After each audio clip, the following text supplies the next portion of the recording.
Hi friends, welcome to LTX classes. ఈరోజు మనము modern Indian హిస్టరీలోని ఒక very important topic for both prelims and mains point of వ్యూలో చాలా important అయినటువంటి దండి March అనే టాపిక్ గురించి డిస్కస్ చేసుకోబోతున్నాం. ఓకేనా? సో ఈ సెషన్ స్టార్ట్ చేసే ముందు important announcement from LTX classes ఏంటంటే, దసరా స్పెషల్ ఆఫర్లో యూపీఎస్సీ ఇన్ఫినిటీ ప్రోగ్రామ్ అనేది మనం ఆల్రెడీ లాంచ్ చేయడం జరిగింది. సో యూపీఎస్సీ ఇన్ఫినిటీ ప్రోగ్రామ్ చాలా సక్సెస్ఫుల్గా రన్ అవుతున్న ప్రోగ్రామ్ ఇది, ఆన్లైన్లో యాజ్ వెల్ యాజ్ ఆఫ్లైన్లో అనమాట. ఆఫ్లైన్లో అయితే మనకి హైదరాబాద్ అండ్ విశాఖపట్నం బ్రాంచెస్లో మనం ఆఫర్ చేస్తున్నాము యూపీఎస్సీ ఇన్ఫినిటీ ప్రోగ్రామ్ని. అండ్ ఆన్లైన్ అయితే మీకు 2 వెర్షన్స్లో వస్తుంది, ఒకటి రికార్డెడ్, 2 లైవ్ అండ్ రికార్డెడ్. ఓకేనా? ఓన్లీ రికార్డెడ్ వెర్షన్ అయితే మీకు ఆన్లైన్లో 40,000 రూపీస్, లైవ్ అండ్ రికార్డెడ్ అయితే 50,000 రూపీస్. ఓకేనా? ఆఫ్లైన్ మీరు తీసుకోవాలి అనుకున్నట్టయితే యాజ్ ఐ సెడ్ ఎర్లియర్, ఇద్దరు హైదరాబాద్ లేదా విశాఖపట్నం బ్రాంచెస్లో మీరు తీసుకోవచ్చు ఆఫ్లైన్. అండ్ దీని కాస్ట్ వచ్చేసి 60,000 రూపీస్ అనమాట. కొత్త బ్యాచెస్ అన్నీ మీకు అక్టోబర్ నుండి స్టార్ట్ అవ్వబోతున్నాయి. And each and every course మీకు లైఫ్ టైం వ్యాలిడిటీ తోటి రావడం జరుగుతుంది. ఓకేనా? అండ్ ఇప్పుడు చెప్పిన ఫీజు ఏదైతే ఉందో ఆ fees valid till 30th September వరకు వ్యాలిడిటీ ఉంటుందన్నమాట. ఆ తర్వాత ఫీజు అయితే హైక్ అవ్వచ్చు. సో దీనికి సంబంధించి మీకు ఏదైనా డౌట్స్ ఉన్నట్టయితే, ఇంకేమైనా క్లారిఫికేషన్స్ కావాలి అంటే you can contact this number. Pratyusha madam మిమ్మల్ని గైడ్ చేసి ఎలా సబ్స్క్రైబ్ చేసుకోవాలి ఏంటి అని చెప్పి చెప్తారనమాట. So don't miss this opportunity of Dussehra special offer. ఓకేనా? సో ఇది యూపీఎస్సీ ఇన్ఫినిటీ ప్రోగ్రామ్ గురించి. అయితే మనకి సివిల్ సర్వీసెస్ ఎగ్జామ్ని క్రాక్ చేయడానికి కోచింగ్ ఎంత ఇంపార్టెంటో అంతకన్నా ఎక్కువ ఇంపార్టెంట్ ఏంటి అని అంటే answer writing programme for mains అనమాట. ప్రిలిమ్స్ క్లియర్ చేయడం మాత్రమే మన గోల్ కాదు కదా. మన గోల్, అల్టిమేట్ గోల్ ఏంటి? To secure A rank in civil services exam. అయితే దాంట్లో ఇంపార్టెంట్ మేజర్ పార్ట్ ప్లే చేసేది ఏంటి అంటే మెయిన్స్ ఆన్సర్ రైటింగ్. సో ఇప్పుడు ఈ మెయిన్స్ ఆన్సర్ రైటింగ్ అనేది ఎంత ఇంపార్టెంట్ అన్నది రీసెంట్గా జరిగిన యూపీఎస్సీ మెయిన్స్ 2022లో ఫ్యూ డేస్ బ్యాక్ జరిగిన క్వశ్చన్ పేపర్స్ మీరు ఒకసారి గో త్రూ అయితే తెలుస్తుంది మీకు. GS 1, 2, 3, 4 పేపర్స్ చాలా లెంతీగా ఉన్నాయి. పేపర్స్ టఫ్ అని అనలేము, మోడరేట్గా ఉన్నాయి, కాకపోతే చాలా లెంతీగా ఉన్నాయి. అంటే ఒకటే క్వశ్చన్లోనే మెనీ సబ్ క్వశ్చన్స్ అనేవి ఉన్నాయన్నమాట. ఒక 3-4 సబ్ క్వశ్చన్స్ని కలుపుతూ ఒక క్వశ్చన్గా ఇవ్వడం జరిగింది. So each and every part of the క్వశ్చన్ని అడ్రస్ చేయడము, వితిన్ ద టైం మనం రాయడము అనేది చాలా tough task. until unless you have it will be, but it is very easy. Only ఎప్పుడు అది ఈజీ అవుతుంది అంటే మీకు టెస్ట్ సిరీస్ రాసిన అలవాటు ఉన్నప్పుడు మాత్రమే అది మీకు చాలా ఈజీ అవుతుంది. ఓకేనా? సో టెస్ట్ సిరీస్ అనేది, ఆన్సర్ రైటింగ్ అనేది ఎంత ఇంపార్టెంట్ అన్నది మనకి రీసెంట్గా జరిగిన ఎగ్జామ్ ద్వారా తెలుస్తుంది. సో కాబట్టి ఎల్టీఎక్స్ క్లాసెస్ నుండి మీకు answer writing and test series programmes కూడా రన్ అవుతున్నాయి. ఇవి కూడా దసరా స్పెషల్ ఆఫర్ అనమాట. Answer writing and test series ఇవి మీకు 2 కూడా ఆన్లైన్ అండ్ ఆఫ్లైన్లో ఇవ్వడం జరుగుతుంది. ఏదైనా మీరు సబ్స్క్రైబ్ చేసుకోవచ్చు. అండ్ ఫీ వచ్చేసి జస్ట్ 15,000 రూపీస్ మాత్రమే. చాలా మినిమం ఫీ అనమాట. అండ్ ఇక్కడ ఆన్సర్ రైటింగ్ ప్రోగ్రామ్ ఏంటి అంటే for beginners, test series programme is for seniors in the sense ఒకసారి సిలబస్ అంతా కంప్లీట్ అయిన వాళ్ళకి test series programme will be very helpful, because weekly once టెస్ట్లు ఉంటాయి కాబట్టి. ఇందులో ఆన్సర్ రైటింగ్ అయితే మీకు ఇక్కడ డైలీ ఆన్సర్ రైటింగ్ ప్రోగ్రామ్ ఉంటుంది. అండ్ ఏదో ఒక పాయింట్ ఆఫ్ టైంలో we should start writing answers కదా. మనం ఆ ఫియర్ ఆఫ్ ఆన్సర్ రైటింగ్ అనేది పోగొట్టుకోవాలి. ఆ ఫియర్ని పోగొట్టుకోవాలి అని అంటే you can start with daily writing 1 answer at least. So ఆ 1 ఆన్సర్ మీ చేత అప్రోచ్ చెప్పి రాయించి, దగ్గరుండి రాయించి దానికి కరెక్షన్ అండ్ ఫీడ్బ్యాక్ ఇచ్చే ప్రోగ్రామే మన ఆన్సర్ రైటింగ్ ప్రోగ్రాము. అయితే టెస్ట్ సిరీస్ ప్రోగ్రామ్ అంటే ఏంటి అంటే ఇది 3 అవర్స్ గ్రాండ్ టెస్ట్ టైప్లో ఉంటుందన్నమాట. ఎవ్రీ వీక్ ఒక 3 అవర్స్ టెస్ట్ ఉంటుంది. ఒక షెడ్యూల్ ఇస్తాము, దాని ప్రకారం మీకు టెస్ట్లు అనేవి ఉంటాయన్నమాట. ఓకేనా? సో దీనికి కూడా బ్యాచెస్ అనేవి స్టార్ట్ అవుతున్నాయి ఆన్సర్ రైటింగ్ ప్రోగ్రామ్కి. అండ్ ఈ కోర్సెస్ కూడా మీకు లైఫ్ టైం వ్యాలిడిటీ తోటి ఇవ్వడం జరుగుతుంది. అండ్ ఈ ఫీజు కూడా మీకు 30th సెప్టెంబర్ వరకు మాత్రమే వ్యాలిడిటీ. ఆ తర్వాత ఏమైనా హైక్ అయితే అవ్వచ్చు. ఓకేనా? సో దీనికి సంబంధించి షెడ్యూల్ గురించి లేదా ఇంకేదైనా ఫర్దర్గా డౌట్స్ ఉన్నట్టయితే you can contact this number. Madam మిమ్మల్ని గైడ్ చేస్తారు. ఓకేనా? సో ఇవి announcement from LTX classes. And let us start our session today.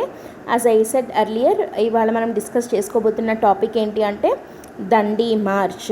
Dandi March అన్నది వెరీ ఇంపార్టెంట్ ఈవెంట్ మన ఫ్రీడమ్ మూమెంట్లో ఇది ఎంత ఇంపార్టెంటో యూపీఎస్సీ ఎగ్జామ్లో కూడా అంతకన్నా ఎక్కువ ఇంపార్టెంట్. మనకి ప్రిలిమ్స్లో చాలా క్వశ్చన్స్ వచ్చాయి, మెయిన్స్లో చాలా క్వశ్చన్స్ వచ్చాయి దండి మార్చ్ రిలేటెడ్. సో ఇప్పుడు ఈ టాపిక్ గురించి మనం కాంప్రహెన్సివ్గా ఈ వీడియోలో కవర్ చేసుకుందాం, ఓకేనా. సో ఫస్ట్ ఆఫ్ ఆల్ మనం ఏదైనా మన అప్రోచ్ ఎలా ఉంటుంది, ఒక టాపిక్ గురించి తెలియాలి అంటే at the end of this session you can get to know you can answer these questions అనమాట, ఓకేనా. ఏంటవి? What do you mean by Dandi March? అసలు దండి మార్చ్ అంటే ఏంటి? వెన్ ఇట్ హ్యాపెండ్, అది ఎప్పుడు జరిగింది? దండి మార్చ్ అంటున్నాం కదా, అంటే కొంతమంది they marched from one place to other place. అది ఎక్కడి నుండి ఎక్కడి వరకు, ఫ్రమ్ వేర్ టు వేర్, ఓకేనా. అండ్ ఈ దండి మార్చ్లో ఇన్వాల్వ్ అయిన మెయిన్ లీడర్స్ ఎవరు, దీని బ్యాక్గ్రౌండ్ ఈవెంట్స్ ఏమేమి జరిగాయి, దీని కాన్సిక్వెన్సెస్ ఏంటి, దీని సిగ్నిఫికెన్స్ ఏంటి, and spread of Dandi March, అంటే దండి మార్చ్ తర్వాత దీని స్ప్రెడ్ ఇండియాలో ఎలా ఉంది, ఓకేనా. సో ఇప్పుడు మనము ఈ సెషన్ అంతా అయిపోయిన తర్వాత, మొత్తం ఈ లెక్చర్ అంతా కంప్లీట్ అయిన తర్వాత మీరు ఇక్కడున్న ప్రతి ఒక్క క్వశ్చన్కి మీరు ఇద్దరు ప్రిలిమ్స్ పాయింట్ ఆఫ్ వ్యూలో లేదా మెయిన్స్ పాయింట్ ఆఫ్ వ్యూలో ఎలాంటి క్వశ్చన్ వచ్చినా కూడా మీరు ఈజీగా కరెక్ట్గా ఆన్సర్ చేయగలరు ఆఫ్టర్ లిజనింగ్ దిస్ వీడియో, ఓకేనా. So let us start our main topic, that is Dandi March. Dandi March గురించి మనం ఈరోజు డిస్కస్ చేసుకుందాం, ఓకేనా. సో నౌ దండి మార్చ్ని ఇంకా ఏమని పిలుస్తారు అని అంటే, it is also known as Dandi March is also known as salt March అంటారు. సాల్ట్ మార్చ్, లేకపోతే దండి సత్యాగ్రహ అంటారు, లేదా సాల్ట్ సత్యాగ్రహ అని కూడా అంటారు దీన్నే. అండ్ ఇది వాట్ ఈస్ దిస్ యాక్చువల్లీ అంటే, ఇప్పుడు మనకి గాంధీజీ గారు లీడ్ చేసిన మూమెంట్స్ అన్నీ ఏ కేటగిరీస్లో ఉన్నాయి అయితే, నాన్ కోఆపరేషన్ మూమెంట్ అవుతుంది, లేకపోతే సివిల్ డిసోబీడియన్స్ మూమెంట్ అవుతుంది కదా. సో ఈ రెండిట్లో ఇది what kind of movement is this అంటే, it is a civil disobedience movement, ఓకేనా. సో దీన్ని మనం ఏమంటాము అంటే, it is an act of civil disobedience movement. Civil disobedience movement. Civil disobedience movement అంటే ఏంటి అని అంటే, బ్రిటిషర్స్ యొక్క యాక్ట్స్ని అంటే కలోనియల్ లాస్ని బ్రేక్ చేస్తూ చేసే మూమెంట్స్ని ఏమంటాము అంటే సివిల్ డిసోబీడియన్స్ మూమెంట్ అని అంటాము. సో ఇక్కడ గాంధీజీ గారు ఈ సివిల్ డిసోబీడియన్స్ మూమెంట్గా దీన్ని ఎందుకు తీసుకున్నారు అని అంటే, ఇక్కడ ఆయన ఏమంటున్నాం, సాల్ట్ మార్చ్ అంటున్నాం. అంటే ఏంటి అని అంటే, హీ violated salt law, ఓకేనా. Gandhiji decided to defy the British policy by making the salt from the sea water. యాక్చువల్గా మనకు డొమెస్టిక్ సాల్ట్ మీద వేసిన ట్యాక్స్కి అండ్ సాల్ట్ మ్యానుఫ్యాక్చరింగ్కి అగెయిన్స్ట్గా ఉన్నటువంటి ఆ సాల్ట్ లాని బ్రేక్ చేస్తూ గాంధీజీ గారు defied that salt law by starting this salt march. Dandi మార్చ్ని మొదలుపెట్టి సాల్ట్ లాని బ్రేక్ చేశారు, ఓకేనా. సో ఇప్పుడు మన ఫస్ట్ క్వశ్చన్ ఏంటి, దండి మార్చ్ ఇట్ ఈజ్ దీంట్లో మెయిన్ లీడర్ ఎవరు అని అన్నాం కదా. Main leader it is mainly led by ఎవరు, Mahatma Gandhi. Mainly led by Mahatma Gandhi. Gandhiji గారు దీంట్లో మెయిన్ లీడర్ అనమాట. అండ్ ఇక్కడ మనం చూస్తే నెక్స్ట్ క్వశ్చన్ ఏంటి, అసలు ఇది ఎప్పుడు జరిగింది, అట్ వాట్ ఇయర్ అంటే ఎప్పుడు జరిగింది ఇది అంటే, చూడండి ఇది మార్చ్ అంటున్నాం కదా. సో దండి మార్చ్ వచ్చేసి, మార్చ్ అంటే ఏంటి, కొంతమంది గ్రూప్ ఆఫ్ లీడర్స్ ఒక ప్లేస్ నుండి ఇంకొక ప్లేస్కి వెళ్తున్నట్టు. So they started on 12th March 1930. ఇక్కడ కోయిన్సిడెంటల్గా మార్చ్లోనే స్టార్ట్ అయింది, బట్ అది యాక్చువల్గా మార్చ్ అంటే లైక్ ఒక గ్రూప్గా వెళ్ళడం అనమాట. 12th మార్చ్ 1930న మొదలయ్యి 6th ఏప్రిల్ 1930కి ఎండ్ అయింది. 6th ఏప్రిల్ 1930, ఓకేనా. మార్చ్ 12th మొదలైనది 6th ఏప్రిల్కి రీచ్డ్ ద డెస్టినేషన్ అనమాట. అయితే ఎక్కడి నుండి ఎక్కడికి వెళ్ళారు అని అంటే, సబర్మతి ఆశ్రమం ఉంది కదా, సో సబర్మతి ఆశ్రమం నుండి స్టార్ట్ అయిన ఈ గ్రూప్ ఆఫ్ లీడర్స్ యొక్క march they went on to Dandi. Dandi అనేది ఒక స్మాల్ విలేజ్ అనమాట, అరేబియన్ సీ దగ్గర, అంటే ఒక కోస్టల్ విలేజ్ ఇది దండి అనేది. సో సబర్మతి ఆశ్రమం నుంచి మొదలైన ఈ దండి మార్చ్ దండి వరకు వెళ్ళింది. 12th మార్చ్న మొదలైంది అండ్ 6th ఏప్రిల్కి దే రీచ్డ్ దండి అనే ఈ విలేజ్కి రీచ్ అయ్యి గాంధీజీ గారు అక్కడ సీ కోస్ట్లో సీ వాటర్ నుంచి సాల్ట్ని ప్రిపేర్ చేసి సాల్ట్ లాని బ్రేక్ చేశారు. ఓకేనా. అయితే అసలు ఈ దండి మార్చ్ అంటున్నాము, దీనికి మెయిన్ లీడర్ గాంధీ అంటున్నాము. 12th మార్చ్ 1930 నుండి స్టార్ట్ అయింది, 6th ఏప్రిల్ వరకు జరిగింది అని అంటున్నాం కదా. సబర్మతి టు దండి, ఇక్కడ 78 మెంబర్స్ ఫాలోడ్ గాంధీ అనమాట. ఈ దండి మార్చ్లో ఇన్వాల్వ్ అయినది 78 మెంబర్స్. బట్ ఇది పేరుకి 78 మెంబర్సే అయినప్పటికీ దీన్ని చూసి ఇన్స్పైర్ అయ్యి కొన్ని lakhs of people participated all over the India in Dandi March. అది మనం స్ప్రెడ్ ఆఫ్ దండి మార్చ్ అనే టాపిక్లో చూద్దాం. ఓకేనా. ఫస్ట్ ఆఫ్ ఆల్ ఇప్పుడు మనం అసలు ఈ దండి మార్చ్ అనేది గాంధీజీ గారు సాల్ట్ లాని బ్రేక్ చేయడానికి సివిల్ డిసోబీడియన్స్ మూమెంట్ అనే టైప్ ఆఫ్ మూమెంట్ని తీసుకొని ఎందుకు ఇలా చేశారు అనడానికి బ్యాక్గ్రౌండ్ ఆఫ్ ఈవెంట్స్, దీని బ్యాక్గ్రౌండ్లో ఏం జరిగింది అన్నది మనం చూడాలి. ఓకేనా. సో దీనికి కొంచెం వెనకలికి వెళ్తే మనము ఫ్లాష్ బ్యాక్లో ఏం జరిగింది, బ్యాక్గ్రౌండ్లో ఏం జరిగింది అని అంటే యాక్చువల్గా మనకి మాంటేగు చేమ్స్ఫోర్డ్ రీఫార్మ్స్ అనేవి రీఫార్మ్స్ ఉన్నాయి కదా, మాంటేగు చేమ్స్ఫోర్డ్ రీఫార్మ్స్. సో ఈ Montagu Chelmsford reforms which awarded dyarchy, ఈ reforms they were awarded in the year 1918 and ఈ 1918లో అనౌన్స్ చేసిన ఈ మాంటేగు చేమ్స్ఫోర్డ్ రీఫార్మ్స్ యొక్క legislative form government of India act 1919. ఓకేనా. Government of India act 1919. So Montagu Chelmsford రీఫార్మ్స్కి ఒక legislative form ఇస్తే అది గవర్నమెంట్ ఆఫ్ ఇండియా యాక్ట్ 1919 అయ్యింది.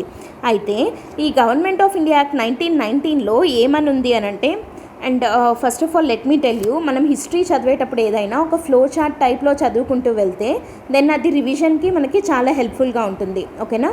ఎందుకంటే హిస్టరీలో ప్రతి ఒక్క ఈవెంట్కి దాని బ్యాక్గ్రౌండ్లో ఒక ఈవెంట్ ఉంటుంది, దాని కాన్సిక్వెన్స్గా ఇంకొక ఈవెంట్ జరిగి ఉంటుంది.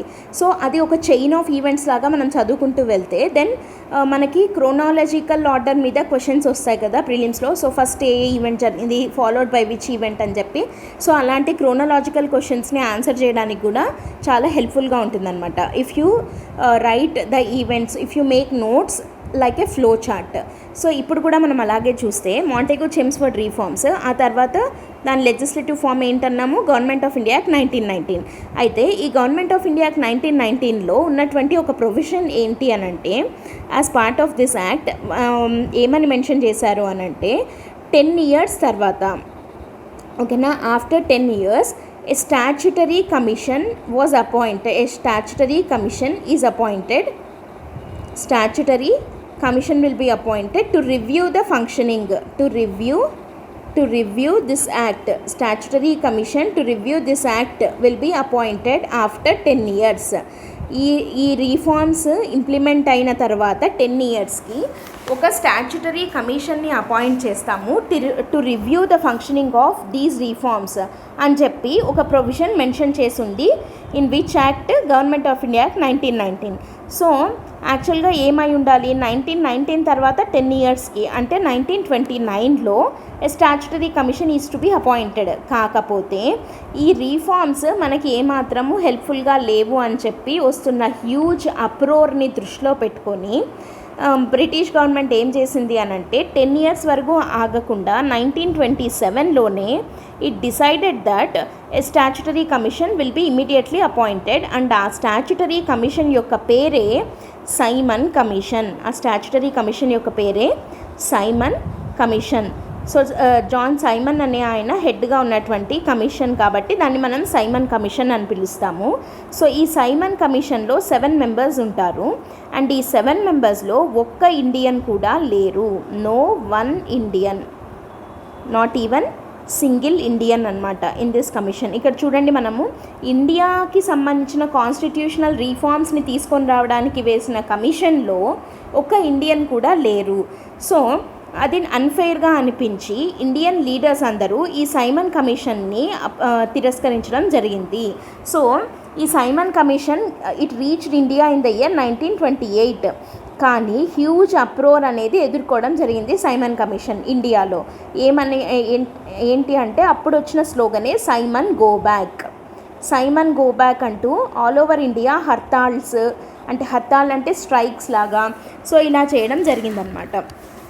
సో ఇలా సైమన్ కమిషన్ ఇండియాకు వచ్చిన తర్వాత సైమన్ గో బ్యాక్ అంటూ సైమన్ కమిషన్ని బాయ్కాట్ చేయడం జరిగింది.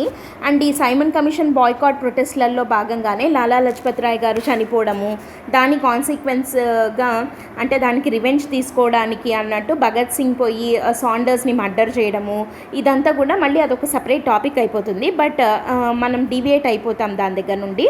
So let us move back to this. So Simon go back అని అన్నారనమాట.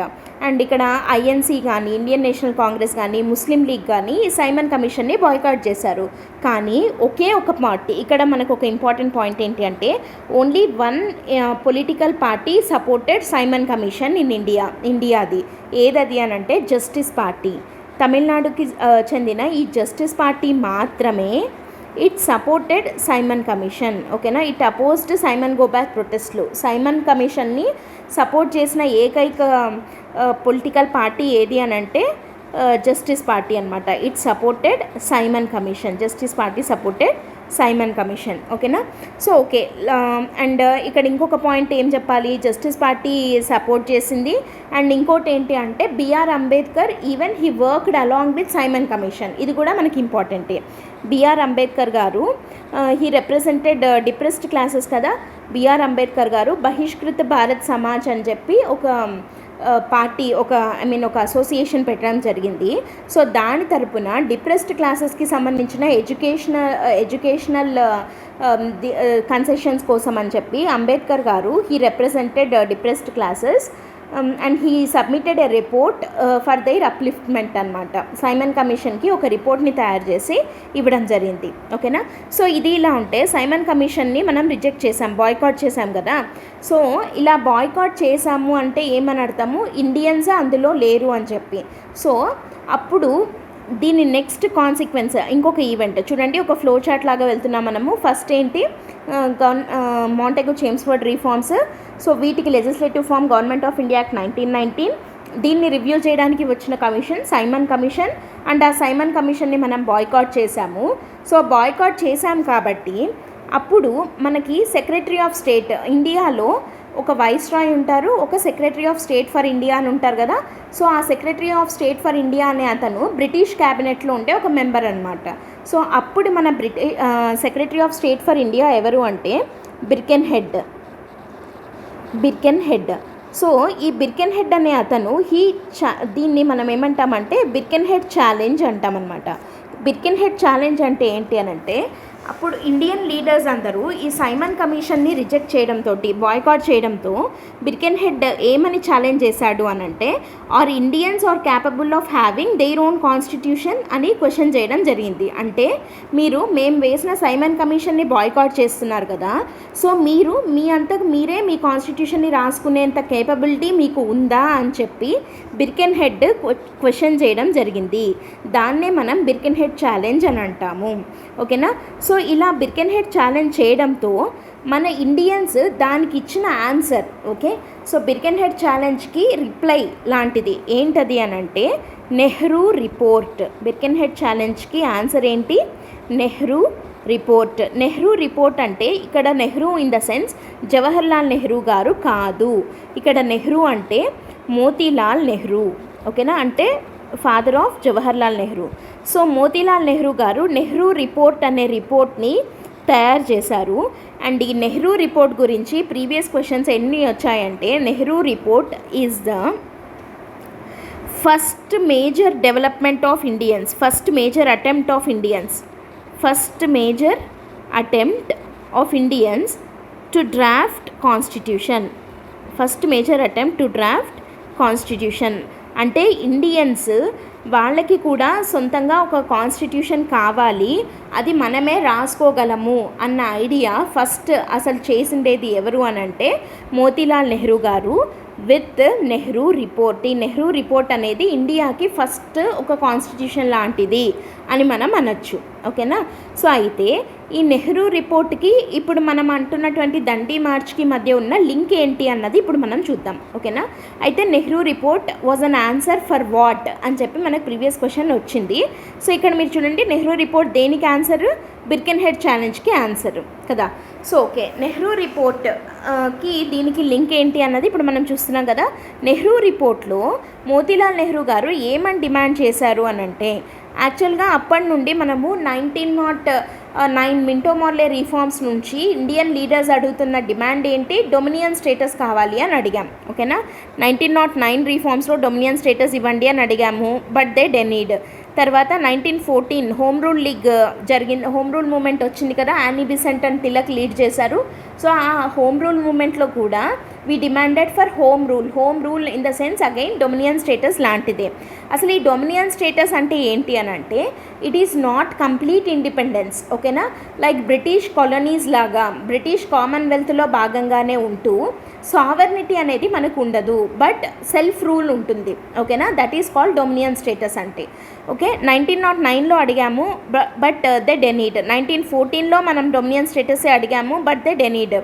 సో 1919లో మళ్ళీ డొమినియన్ స్టేటస్ అడిగాము మాంటెగు చేమ్స్ఫోర్డ్ రిఫార్మ్స్లో, కానీ అప్పుడు కూడా వాళ్ళు ఇవ్వలేదు. కాబట్టి ఇక మన యంగ్ లీడర్స్ ఎవరైతే ఉన్నారో, ఓకేనా, యంగ్ లీడర్స్ అంటే కొంచెం ఎక్స్ట్రీమిస్ట్ కైండ్ ఆఫ్ లీడర్స్ ఎవరు ఉన్నారు? నెహ్రూ గారు, జవహర్లాల్ నెహ్రూ, సుభాష్ చంద్రబోస్, శ్రీనివాస్ అయ్యంగార్, ఇలాంటి వాళ్ళందరూ they now wanted not just dominion status ఇస్తే సరిపోదు, but what we need is Purna Swaraj in the sense complete independence. మనకి డొమినియన్ స్టేటస్ వద్దు, కంప్లీట్ ఇండిపెండెన్స్ కావాలి అని చెప్పి young leaders of INC, Indian National Congress, demand చేస్తున్నారు. ఓకేనా? కాకపోతే మోతీలాల్ నెహ్రూ గారు నెహ్రూ రిపోర్ట్లో మళ్ళీ ఏమడిగారు? డొమినియన్ స్టేటస్ అనే అన్నారు. హీ మెన్షన్డ్ డొమినియన్ స్టేటసే, నాట్ పూర్ణ స్వరాజ్. ఓకేనా? సో డొమినియన్ స్టేటస్ అని అడగడంతో ఈ young leaders the deferred from ఈ ఓల్డ్ లీడర్స్ అనమాట. అంటే జవహర్లాల్ నెహ్రూ గారు కూడా తన ఫాదర్ రిపోర్ట్ తోటే డిఫర్ అవుతూ జవహర్లాల్ నెహ్రూ గారు, Subhash Chandra Bose garu and Srinivas Iyengar, they came out of Indian National Congress and formed a new party called Independence for India League అని ఫామ్ చేయడంతో ఇప్పుడు గాంధీజీ గారు మళ్ళీ అదొక సపరేట్ ఫ్యాక్షన్ అయిపోయి ఇండియన్ నేషనల్ కాంగ్రెస్ ఎక్కడ వీక్ అయిపోతుందోనని వీళ్ళిద్దరి మధ్య ఒక ఒప్పందానికి తెచ్చారు. ఏంటది అని అంటే, నెహ్రూ రిపోర్ట్ తర్వాత జరిగిండేది ఏంటి అంటే, so Nehru report in the year 1928. ఎందుకు? సైమన్ కమిషన్ 1928లో వచ్చింది. బిర్కెన్హెడ్ కూడా దాన్ని మనం బాయ్కాట్ చేయడంతో బిర్కెన్హెడ్ ఛాలెంజ్ కూడా 1928లోనే చేశారు. సో దీనికి ఆన్సర్ అయిన నెహ్రూ రిపోర్ట్ కూడా 1928లోనే జరిగింది. అయితే ఇప్పుడు to have understanding between these young leaders who wanted Purna Swaraj and the old ones who are just asking dominion status, Gandhiji garu ఏం చేశారు అంటే 1929 ఐఎన్సీ సెషన్ ఎక్కడ జరిగింది అంటే లాహోర్లో జరిగింది. ఇది చాలా చాలా చాలా ఇంపార్టెంట్ సెషన్ అనమాట, very important for exam point of వ్యూలో. 1929 ఐఎన్సీ సెషన్ లాహోర్లో జరిగింది. సో లాహోర్లో జరిగిన ఈ ఐఎన్సీ సెషన్కి దీన్ని ప్రిసైడ్ చేసింది ఎవరు అన్నది కామెంట్ చేయండి. ఓకేనా? 1929 INC session was presided by, Lahore INC was presided by ఎవరు అన్నది కామెంట్ చేయండి. అయితే ఈ లాహోర్ ఐఎన్సీ సెషన్లో ఏం రెజల్యూషన్స్ పాస్ చేశారు అనంటే, Purna Swaraj declaration. Purna Swaraj was the main goal of Congress. First time అడిగింది INC Purna Swaraj as main goal of INC అని చెప్పి ఏ సెషన్ ఆఫ్ కాంగ్రెస్లో డిక్లేర్ చేయడం జరిగింది? Lahore session of Congress in the year 1929. ఓకేనా? సో పూర్ణ స్వరాజ్ డిక్లేర్ చేసుకున్న తర్వాత, అండ్ ఇక్కడ ఇంకొక పాయింట్ ఏంటి అని అంటే, ఐఎన్సీ సెషన్స్ ఎవ్రీ ఇయర్ జరుగుతాయి, ఎవ్రీ ఇయర్ డిసెంబర్లో జరుగుతాయి. ఓకేనా? డిసెంబర్ ఎండింగ్లో every year INC will meet at a place అనమాట. ఓకేనా? సో ఐఎన్సీ సెషన్ 1929 డిసెంబర్లో లాహోర్లో జరిగింది అండ్ పూర్ణ స్వరాజ్ డిక్లరేషన్ జరిగింది.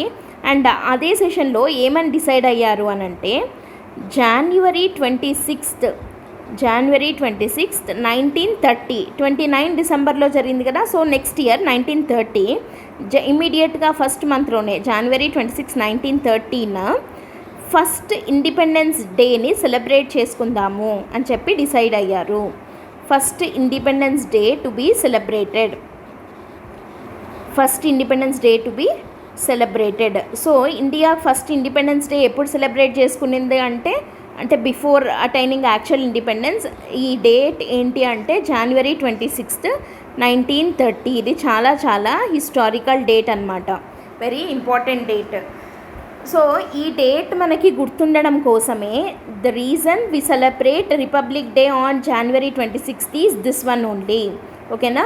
సో జనవరి 26, 1930న మనం ఫస్ట్ ఇండిపెండెన్స్ డే అని సెలబ్రేట్ చేసుకున్నాం కాబట్టి ఇప్పుడు మనం రిపబ్లిక్ డేని కూడా ఈ డేట్ వచ్చేలాగా జనవరి 26నే సెలబ్రేట్ చేసుకుంటాము. ఓకేనా. సో ఓకే, ఇది పక్కన పెడితే మనకి జనవరి 26, 1930న ఇండిపెండెన్స్ డే సెలబ్రేట్ చేసుకోవాలి అన్నది ఒకటి. తర్వాత full powers to Gandhiji to start civil disobedience movement. Gandhiji గారికి ఫుల్ పవర్స్ ఇచ్చి సివిల్ డిసొబీడియన్స్ మూమెంట్ స్టార్ట్ చేయమని చెప్పి అడిగారు అనే రెజల్యూషన్ కూడా declared in Lahore session of INC in the year 1929 అనమాట. సో దీంతో సాల్ట్ సత్యాగ్రహ, ఈ సివిల్ డిసొబీడియన్స్ మూమెంట్ని స్టార్ట్ చేయమని చెప్పి గాంధీజీ గారికి చెప్పడంతో Gandhiji garu decided that salt should be the central formula of CDM. సాల్ట్ని సెంట్రల్ ఫార్ములా ఆఫ్ సిడిఎంగా తీసుకుందాము. ఎందుకు why salt was selected as a central formula of CDM అంటే సాల్ట్ అనేది it is common for everyone, అది irrespective of gender, irrespective of caste, irrespective of like education, లేదా irrespective of వాళ్ళు poor అయినా rich అయినా ఎవరైనా ప్రతి ఒక్కరికి కావాల్సిండేది బేసిక్ నెసెసిటీ ఏంటి అంటే salt.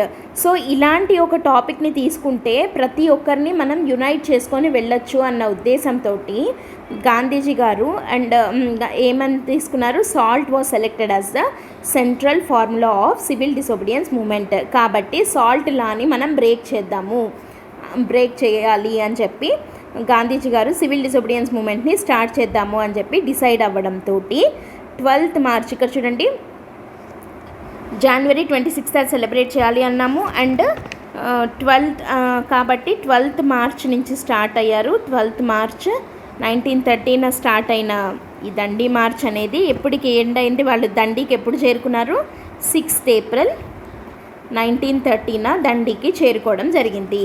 So they travelled for around 386 kilometres. Sabarmati ఆశ్రమం నుంచి దండి 386 కిలోమీటర్స్ ఉంటుంది అప్రాక్సిమేట్గా. సో ఇదంతా వాళ్ళు నడుస్తూ వెళ్ళి అక్కడ దండిలో సాల్ట్ని తయారు చేసి సాల్ట్ లాని బ్రేక్ చేయడం జరిగింది. ఓకేనా. సో ఇదన్నమాట దండి మార్చ్లో యాక్చువల్గా జరిగిండేది ఏంటి అని. ఓకేనా. అయితే ఇది మనకి హిస్టారికల్ బ్యాక్గ్రౌండ్ ఏం జరిగింది అన్నది మనం చూసాము. ఇప్పుడు మనం దీని సిగ్నిఫికెన్స్ ఏంటి అన్నది చూద్దాం. ఓకేనా. దీని ఇంపార్టెన్స్ ఏంటి, significance of Dandi March. Significance ఏంటి, దండి మార్చ్ యొక్క సిగ్నిఫికెన్స్ ఫస్ట్ వన్ వచ్చేసి ఇది మోస్ట్ వైడ్ స్ప్రెడ్ మూమెంట్. ఓకేనా. వైడ్ స్ప్రెడ్ మూమెంట్ అంటున్నాం కాబట్టి మనం ఇక్కడే స్ప్రెడ్ ఎక్కడెక్కడ అయ్యింది, ఎలా అయింది, అండ్ ఆ స్ప్రెడ్ అయిన చోట్ల లీడర్స్ ఎవరు అన్న పాయింట్ కూడా చూద్దాము. అండ్ ఇవి మనకి ప్రీవియస్ క్వశ్చన్స్ కూడా అడిగారు అనమాట. కాబట్టి మనం ఇది ఇక్కడే చూసేద్దాం. ఓకేనా. సో మోస్ట్ వైడ్ స్ప్రెడ్ అంటున్నాం కదా, ఏ ఏరియాస్కి స్ప్రెడ్ అయింది అని అంటే ఫస్ట్ది వచ్చేసి తమిళనాడులో చూద్దాం. తమిళనాడులో ఏం జరిగింది, మెయిన్ లీడర్ ఎవరు అంటే సి రాజగోపాలాచారి ఇన్ తమిళనాడు. ఈయన ట్రికోనపొలి అంటాం కదా, తిరుచురాపల్లి, ట్రికోనపొలి నుంచి స్టార్ట్ అయిన ఈయన వేదారణ్యం అనే ఊరి వరకు, ఇది తాంజూర్లో ఉంది వేదారణ్యం. సో త్రికోణపొలి నుంచి స్టార్ట్ అయ్యి వేదారణ్యం వరకు వెళ్ళి వేదారణ్యంలో రాజగోపాలాచారి గారు సాల్ట్ లాని బ్రేక్ చేయడం జరిగింది. ఓకేనా. ఇది తమిళనాడులో. అండ్ తర్వాత ఏపీలో వచ్చేసి శిబిరాలు అంటాం కదా, సో మిలిటరీ స్టైల్ క్యాంప్స్, ఈ శిబిరమ్స్ని పెట్టారనమాట. ఇది ఏపీలో. ఓకేనా, ఇక్కడ ఒక లీడర్ అని లేరు, బట్ జనరల్గా మనకి ఇంపార్టెంట్ ఏంటి అంటే ఏపీ పాయింట్ ఆఫ్ వ్యూలో శిబిరమ్స్ వర్ కండక్టెడ్ డ్యూరింగ్ సాల్ట్ మార్చ్ అని అంటాము. ఓకేనా, నెక్స్ట్ కేరళ చూద్దాం. కేరళలో మెయిన్ లీడర్ వచ్చేసి కేలప్పన్. ఈయన చాలా చాలా ఇంపార్టెంట్ లీడరు. కేలప్పన్ యాక్చువల్గా దీనికి అసోసియేట్ అయి ఉన్న ఇంకొకటి ఏంటి అంటే వైకోమ్ సత్యాగ్రహ అంటాము. ఇది కూడా చాలా ఇంపార్టెంట్. ఇది మనం ఇంకొక సపరేట్ వీడియోలో చూద్దాము, వైకోమ్ సత్యాగ్రహ అనేది. సో వైకోమ్ సత్యాగ్రహలో మెయిన్ లీడర్ అయినటువంటి కేలప్పన్ గారు కాలికట్ ఉంది కదా, కేరళలో కాలికట్ నుండి స్టార్ట్ అయ్యి పయ్యనూర్ వరకు వెళ్ళి అక్కడ పయ్యనూరులో అంటే ఈ పయ్యనూరు ఇది ఎక్కడుంది, కేరళ అంటే మలబార్ కోస్ట్ కదా. సో మలబార్ కోస్ట్లోని పయ్యనూరులో ఈయన సాల్ట్ లాని బ్రేక్ చేయడం జరిగింది. సో ఇది కేరళకి అయిన స్ప్రెడ్. నెక్స్ట్ చూస్తే ఇక్కడ అస్సాంలో కూడా జరిగిందనమాట. సిల్హెట్ ఉంది కదా, సిల్హెట్ ఇన్ అస్సాం. సిల్హెట్ నుంచి స్టార్ట్ అయ్యి నోఖలి అంటాము, ఇది వెస్ట్ బెంగాల్లో ఉంది, నోఖలి బెంగాల్ అని అంటాము. సో సిల్హెట్ నుండి నోఖలి వరకు వెళ్ళిన లీడర్స్ అక్కడ నోఖలీలో సాల్ట్ లాని బ్రేక్ చేయడం జరిగింది. అండ్ ఇక్కడ ఇవన్నీ ఒకటైతే మనకి very very important point next చెప్పబోయేది ఏంటి అంటే దీని స్ప్రెడ్ నార్త్ వెస్ట్ ఫ్రంటైర్ ప్రావిన్స్లో ఎలా ఉంది. ఇక్కడ నార్త్ వెస్ట్ ఫ్రంటైర్ ప్రావిన్స్ అంటే పర్టికులర్గా చెప్పాలంటే పెషావర్ అంటే ఇప్పటి పాకిస్తాన్, బట్ అప్పుడు అది ఇండియానే కదా. సో పెషావర్లో ఇది ఈ సాల్ట్ మార్చ్ ఎవరు లీడ్ చేశారు దీన్ని అంటే ఇది చాలా ఇంపార్టెంట్. ఈయనని ఖాన్ అబ్దుల్ గఫార్ ఖాన్. ఈయన పేరేంటి, ఖాన్ అబ్దుల్ గఫార్ ఖాన్ అనమాట. సో ఖాన్ అబ్దుల్ గఫార్ ఖాన్, ఈయనని ఏమని పిలుస్తాము అంటే he is also known as frontier Gandhi అంటే సరిహద్దు గాంధీ అంటారు. ఈయన గాంధీయన్ అనమాట, గాంధీ ఫాలోవర్. సో ఈయన కూడా గాంధీ గారి లాగే దండి మార్చ్ శబర్మతి నుండి ఆయన దండికి ఎలా అయితే వెళ్ళారో పెషావర్లో ఖాన్ అబ్దుల్ గఫార్ ఖాన్ గారు కూడా సాల్ట్ లాని బ్రేక్ చేయడం జరిగింది. ఓకేనా, సో ఖాన్ అబ్దుల్ గఫార్ ఖాన్ గారి గురించి ఇంకొక ఇంపార్టెంట్ పాయింట్ ఏంటి అంటే ఈయనకి ఒక గ్రూప్ ఆఫ్ వాలంటీర్ ఆర్మీ లాగా ఉందన్నమాట. సో దాని పేరు ఏంటి అని అంటే ఖుదాయి ఖిద్మత్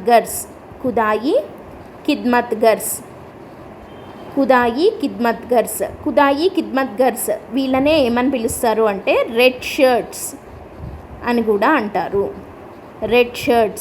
అంటారు. ఓకేనా, సో మనకి ప్రీవియస్ క్వశ్చన్స్ ఇలా వచ్చాయన్నమాట. Khudai Khidmatgars was associated with whom of the following, లేదా red shirts were group of people led by whom. Answer ఏంటి, ఖాన్ అబ్దుల్ గఫార్ ఖాన్, లేదా ఈయననే ఫ్రంటైర్ గాంధీ అంటారు, లేదా బాద్షా ఖాన్ అని కూడా పిలుస్తారనమాట. సో పెషావర్లో మెయిన్ లీడర్ ఎవరు, దండి మార్చ్ సాల్ట్ సత్యాగ్రహాన్ని లీడ్ చేసింది అంటే ఖాన్ అబ్దుల్ గఫార్ ఖాన్. ఓకేనా, సో ఇదన్నమాట, ఇది స్ప్రెడ్. సో ఇది మోస్ట్ వైడ్ స్ప్రెడ్ మూమెంట్ అని మనం ఇప్పుడు చెప్పచ్చా. ఆల్మోస్ట్ పాన్ ఇండియా క్యారెక్టర్ ఉంది కదా, సౌత్లో కానీ నార్త్లో కానీ నార్త్ ఈస్ట్లో కానీ నార్త్ వెస్ట్లో ప్రతి ఒక్క చోట ఉంది కదా. సో కాబట్టి ఇది మోస్ట్ వైడ్ స్ప్రెడ్ మూమెంట్ కాబట్టి సిగ్నిఫికెంట్. తర్వాత mass participation like never before, అప్పటి వరకు లేనంత మాస్ పార్టిసిపేషన్ అనేది ఈ మూమెంట్లో ఉంది. అంటే ఎవరు, ఉమెన్ కానీ, ఇక్కడ ఉమెన్ ఉన్నారు ఈ మూమెంట్లో, తర్వాత పెజెంట్స్ ఉన్నారు, తర్వాత స్టూడెంట్స్ పార్టిసిపేట్ చేశారు, ఆ తర్వాత మర్చెంట్స్ పార్టిసిపేట్ చేశారు. మర్చెంట్స్ చేస్తున్నారు అంటే ఇక్కడ అర్బన్ వాళ్ళు కూడా, it not just limited to pageants, అంటే ఇదేదో రూరల్ ఏరియాస్లో ఉన్న మూమెంట్ అలా అని కాదు, అర్బన్ క్లాస్ మర్చెంట్స్ పార్టిసిపేట్ చేశారు. సో ప్రతి ఒక్కరూ పార్టిసిపేట్ చేయడం జరిగింది. సో మాస్ పార్టిసిపేషన్ అనేది దీంట్లో చాలా ఎక్కువగా ఉంది అని చెప్పచ్చు. And nearly 60,000 people were arrested during this movement. అంటే దీని ఇంటెన్సిటీ ఎంత ఉంది అనేది మనకి ఇక్కడే తెలుస్తుంది కదా. 60,000 మందిని అరెస్టే చేశారు అని అంటే ఇంకెంతమంది పార్టిసిపేట్ చేస్తుంటారు అన్నది మనం ఊహించుకోవచ్చు. సో మాస్ పార్టిసిపేషన్ అనేది ఈ మూమెంట్లో చాలా చాలా ఎక్కువగా మనం గమనించవచ్చు. అది సిగ్నిఫికెన్స్లో second important point. Third important point ఏంటి అంటే మనం మాస్ పార్టిసిపేషన్లో ఇందాక చూసాం కదా, women entry into public space.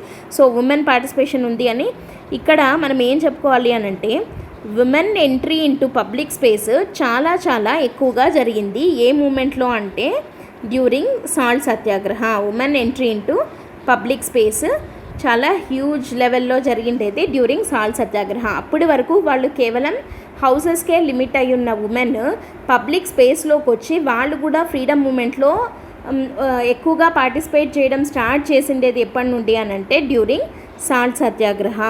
So దీనికి మనం ఒక చిన్న జస్టిఫికేషన్ లాగా మనం ఏం చెప్పుకోవచ్చు అని అంటే, సాల్ట్ సత్యాగ్రహాన్ని లీడ్ చేసిన మెయిన్ లీడర్ అయిన గాంధీజీ గారు 6th ఏప్రిల్న దండిని చేరుకున్న తర్వాత he was arrested on. Gandhiji was arrested on. ఎందుకు అరెస్ట్ చేశారు? ఈయన సాల్ట్ లాని బ్రేక్ చేశారు కదా. So Gandhiji was arrested on May 5th. 6th ఏప్రిల్న దండికి చేరుకొని సాల్ట్ లాని బ్రేక్ చేసిన గాంధీజీ గారిని May 5th, 1930న బ్రిటిషర్స్ అరెస్ట్ చేశారనమాట. ఈయన అరెస్ట్ అయినప్పటికీ కూడా సత్యాగ్రహ కంటిన్యూడ్. గాంధీజీ గారు అరెస్ట్ అయినా కూడా సత్యాగ్రహ కంటిన్యూ అయ్యింది. సో ఈయన అరెస్ట్ అయిన తర్వాత జరిగిన ఒక మేజర్ ఈవెంట్ ఏంటి అని అంటే దర్శన సాల్ట్ వర్క్స్ అనే ఈ సాల్ట్ మ్యానుఫ్యాక్చరింగ్ యూనిట్ మీద జరిగిన raid on Dharasana salt works. So ఈ దర్శన సాల్ట్ వర్క్స్ మీద రైడ్లో ఇన్వాల్వ్ అయిన మెయిన్ లీడర్ ఎవరు అంటే ఒక women. She is none other than Sarojini Naidu garu Dharasana salt works మీద రైడ్ చేసిన గ్రూప్ని లీడ్ చేసింది ఎవరు అంటే సరోజినీ నాయుడు గారు అనమాట. షీ అలాంగ్ విత్ ఇమామ్ సాహెబ్ అనే ఒక leader, Imam Saheb and Manilal Gandhi అంటే ఎవరు? గాంధీజీ గారి సన్ అనమాట. సో మణిలాల్ గాంధీ గారు ఇమామ్ సాహెబ్ గారితో కలిసి Sarojini Naidu garu went on for a raid on Dharasana salt works. So ఇది చాలా చాలా ఇంపార్టెంట్ ఈవెంట్ అనమాట మనకి హిస్టరీలో. సో మనకి ఇక్కడే తెలుస్తుంది. అండ్ ఇక్కడ సరోజినీ నాయుడు గారి గురించి ఇంకొక ఇంపార్టెంట్ పాయింట్ ఏంటి అని అంటే, she was the first Indian women president of INC.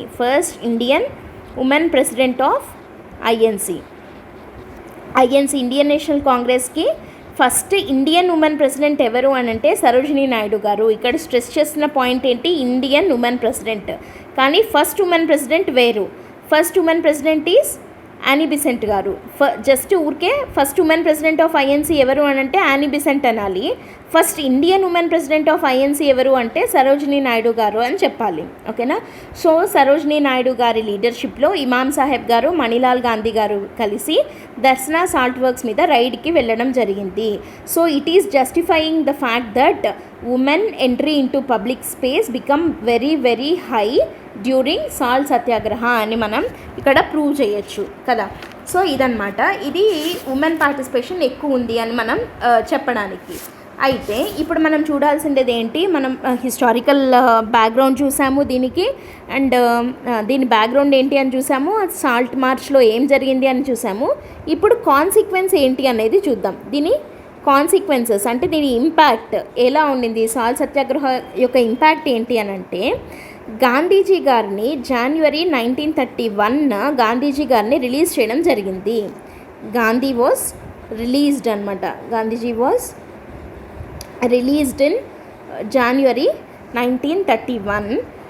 So ఎందుకు అనంటే టు మీట్ ఇర్విన్ని మీట్. ఇర్విన్ ఎవరు? ఇక్కడ ఇర్విన్ మనకి very important. Lord Irwin, he was the then viceroy of India Irwin అనమాట. సో ఇర్విన్ని మీట్ అయ్యి గాంధీజీ గారు ఏం చేశారు? He agreed to call off సిడిఎంని కాల్ ఆఫ్ చేసేస్తాను in exchange for equal negotiation at round table conference 2 in London to decide India's future. ఓకేనా? అంటే ఏంటి అనంటే, సో యాక్చువల్గా ఇక్కడ గాంధీజీ గారిని అరెస్ట్ చేసిన తర్వాత to have negotiations with Indians, Britishers ఏం చేశారు? రౌండ్ టేబుల్ కాన్ఫరెన్సెస్ పెడదాము అని అన్నారు. So first round table conference already జరిగింది, అండ్ ఆ ఫస్ట్ రౌండ్ టేబుల్ కాన్ఫరెన్స్కి ఐఎన్సీ వెళ్ళలేదు. INC boycotted first round table conference. But Muslim League, Hindu Mahasabha ఇలా కొంతమంది లీడర్స్ వెళ్ళినప్పటికీ ఐఎన్సీ నుంచి ఎలాంటి రిప్రజెంటేషన్ లేదు. అండ్ ఆ first round table conference successful అవ్వలేదు. కాబట్టి at least to make second round table conference successful, Irwin met Gandhiji to agree to attend for second round table conference. అయితే గాంధీజీ గారు ఏమన్నారంటే, నేను సివిల్ డిసొబీడియన్స్ మూమెంట్ని కాల్ ఆఫ్ చేస్తాను, కానీ ఇన్ రిటర్న్ ఏం కావాలి అంటే సెకండ్ రౌండ్ టేబుల్ కాన్ఫరెన్స్లో ఈక్వల్ స్టేటస్లో ఇండియన్స్ని ట్రీట్ చేస్తే అలాంగ్ విత్ బ్రిటిషర్స్, అంటే ఈక్వల్ నెగోషియేషన్ ఉంటే ఇండియన్స్కి, అప్పుడు మాత్రమే నేను సెకండ్ రౌండ్ టేబుల్ కాన్ఫరెన్స్కి వస్తాను అని చెప్తే then Irwin said okay for that. కాబట్టి ఇండియన్స్ బ్రిటిషర్స్తో ఈక్వల్గా ఫస్ట్ టైం ట్రీట్ చేయబడిండేది ఏంటి అని ఎక్కడ అంటే సెకండ్ రౌండ్ టేబుల్ కాన్ఫరెన్స్లోనే. సో దీనికి ఇర్విన్ ఓకే చెప్పడానికి రీజన్ ఏంటి? Gandhiji garu agreed to call off civil disobedience movement. So salt satyagraha యొక్క ఇంపాక్ట్ ఎంత ఉంది అనేది మనకి ఇక్కడే తెలిసిపోతుంది. అండ్ ఆ సెకండ్ రౌండ్ టేబుల్ కాన్ఫరెన్స్ తర్వాత ఏం జరిగింది అన్నది నెక్స్ట్ వీడియోస్లో మనం చూద్దాం. ఓకేనా?